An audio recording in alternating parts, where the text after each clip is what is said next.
Personaje como Rafael María Varal Pérez, primera además hispanoamericano en ocupar un sillón en la Real Academia Española. ¿Cómo está, profesor? Bienvenido, buenas tardes. Hola Gladys, ¿cómo estás?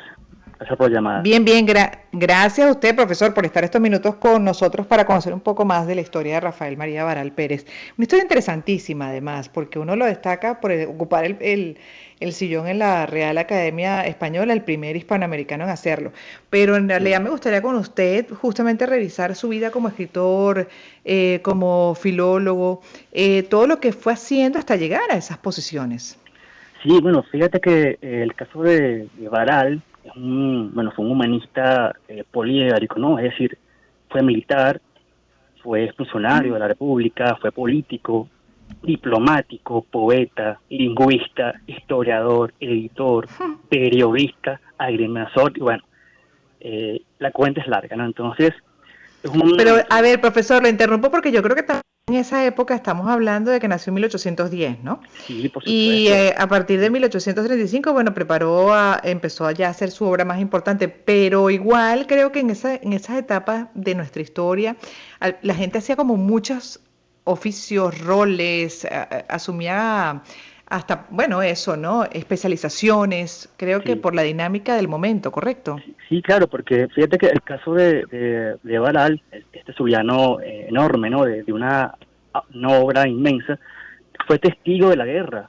O sea, estuvo allí muy cercano, incluso en la batalla naval del Lago, en Maracaibo, estuvo presente, fue testigo de la batalla naval del Lago, Hmm. y o sea, es decir, el mismo contexto político, social de la guerra, de la separación de digamos, lo que era el Reino de España, ¿no? De Venezuela como república, estuvo inclusive como protagonista, ¿no? Entonces, la necesidad de la república, ¿no? Requería de hombres como él para estas raíces, ¿no? Y entonces era necesario ese trabajo incansable, así como lo hizo, por ejemplo, Codazzi, Fermín Sí. Toro, Lander, ¿sabe? Era contemporáneo de estos tipos que eran grandes intelectuales y pensadores que nada era ajeno a ellos, o sea, de la política, Ujú. de la economía, del Estado, pensaban en teoría y en la práctica hacer una república de la nada. Y era complicado porque era una Venezuela que estaba a partir del 30 con la separación de la Gran Colombia, un país que estaba, digamos, en la miseria, ¿no? Y era muy complicado el trabajo. Aún así, personajes como Baral apuestan toda su energía al trabajo constante, no solamente de la política, sino de lo intelectual, ¿no? Y en este caso, de Ujú. Baral desde la lengua, del idioma. Sí.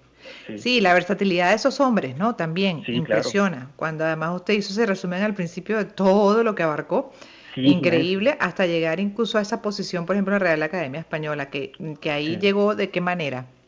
Fíjate, lo que estuve viendo hoy en una cosa que revisé antes de la entrevista, fíjate que él era contemporáneo de Andrés Bello, ¿no? Andrés Bello nada más y nada menos, don Andrés Ujú. Bello, que estaba en Chile en esa época cuando él fue nombrado como numerario de la Academia Española de la Lengua, 2 años antes de que Baral ingresara en la academia. Bello recibió también un nombramiento como miembro honorario de la academia. Es decir, estaban juntos en un gran esfuerzo por comprender la lengua española, no solamente americana, sino unida culturalmente a España, ¿no? Entonces, ese esfuerzo de Andrés Bello también y de Baral no están separados, o sea, es un esfuerzo mancomunado de estos pensadores americanos, en este caso venezolanos, como Andrés Bello y como Baral, en pensar en la lengua que hacía posible, digamos, una unión cultural con esa madre patria, con la cual peleábamos duramente a muerte en la guerra, Ujú. que era posible unir en la cultura, en la lengua, en el idioma, en los símbolos, una forma de diálogo, ¿no? De coexistencia cultural. Sí. Y de Sí, hecho él hizo también el diccionario, él avanzó con el tema de los galicismos, que entiendo fue una de las cosas que también lo hizo destacar, ¿no?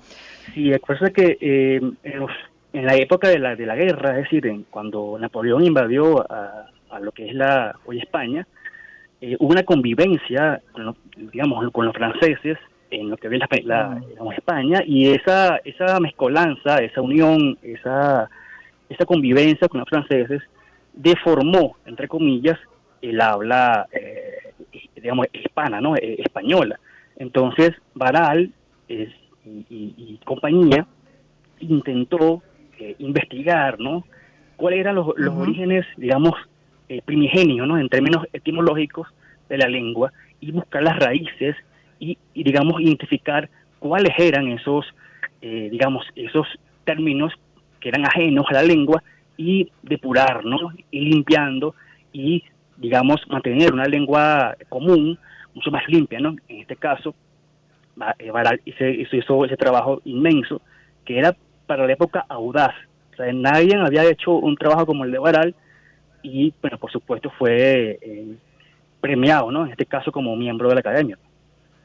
Claro.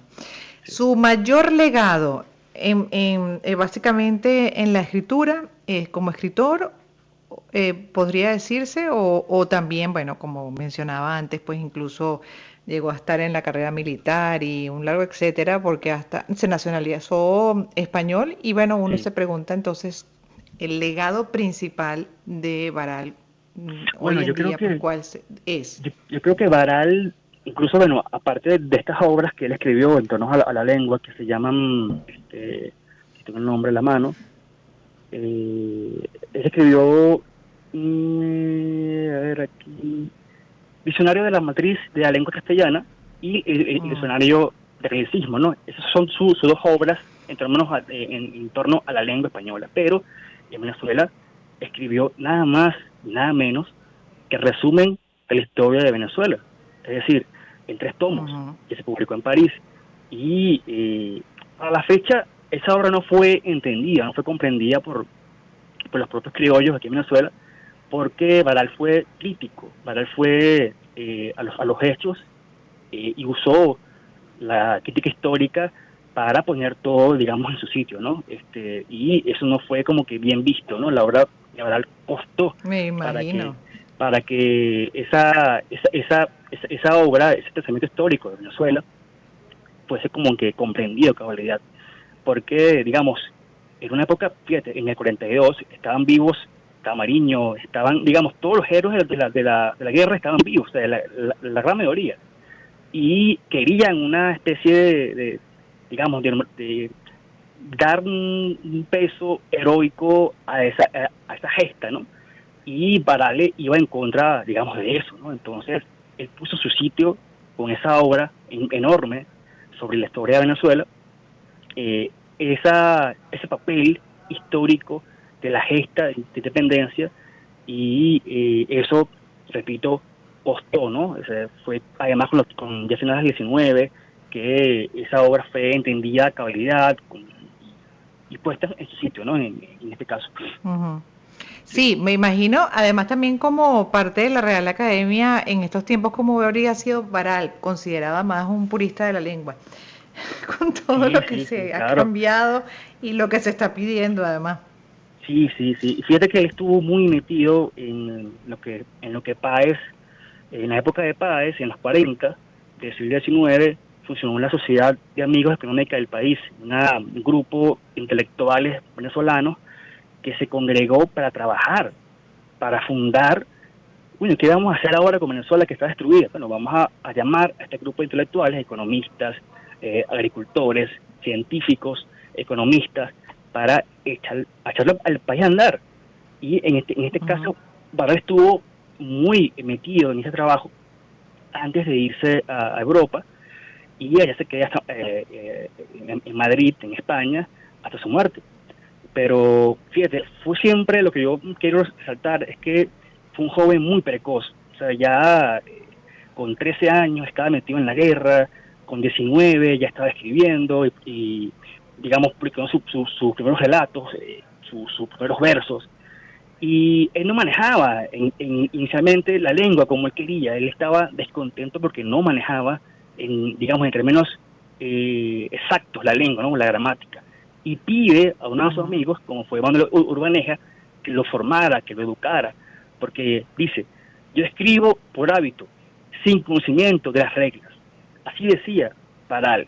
O sea, un tipo además humilde Ujú. y curioso, que reconoce sus limitaciones y que emprende un estudio sistemático de la lengua y fíjate a donde llegó, a lo máximo, ¿no? Ujú. ¿Sabes? Increíble, ¿ah? Sí, sí, entonces es Increíble. un ¿Él personaje murió a qué inmenso. edad? Él murió a los 50 años, 50 años de edad. Joven.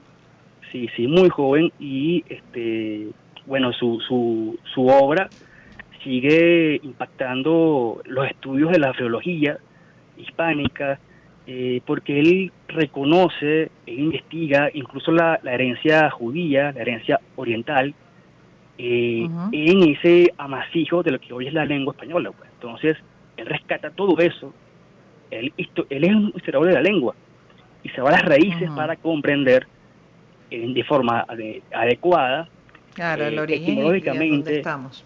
claro, claro, entonces es una obra inmensa, titánica, contemporánea a la de Andrés Bello, por supuesto, pero fue otro monstruo de las lenguas hispánicas, ¿ok? Y también era venezolano. Entonces, para mí es un orgullo. Esa manera de ser, sí, definitivamente, y esa manera de Sí, ser de Baral, ya para ir terminando, también fue parte, fue influencia de padre-madre. ¿Cómo fue esa dinámica familiar? sí, la mamá era dominicana y el papá sí era español, nació en el Zulia, después duró un tiempo en Santo Domingo, después se mudó a Bogotá en su infancia, y esa misma viajadera, si le vamos a llamar así, Ujú. digamos, interrumpía, ¿no?, su formación académica, y por eso es que era muy curioso, era un tipo que se formaba a sí mismo, ¿no? Y entonces, Ujú. con esas limitaciones de los viajes, de la guerra, fíjate todo lo que logró, ¿no? A pesar de toda la realidad que era muy Admirable. fuerte, de la guerra, de la muerte, de la violencia, le tocó echar las raíces para su país, ¿no? Es decir, para que Venezuela naciera como república y que se proyectara a futuro, ¿no? Sí, sí, purista del lenguaje, pero con una visión impresionante. O Sí, sea, claro, en defensa de ese lenguaje, en su origen, claro, pero un hombre definitivamente con unas capacidades superiores. claro, Admirable claro. totalmente. Gracias, profesor, por haber estado con nosotros y contando un poco de la vida de Rafael No, María Baralt Pérez. no, Además hay que decir que fue el primer hispanoamericano en ocupar un sillón en la Real Academia Española. Venezolano, zuliano, y con esta historia de un personaje, literatura que se habla también, un segmento que está como mezclado hoy a través de este personaje que hemos revisado maravilloso, Rafael María Baral Pérez.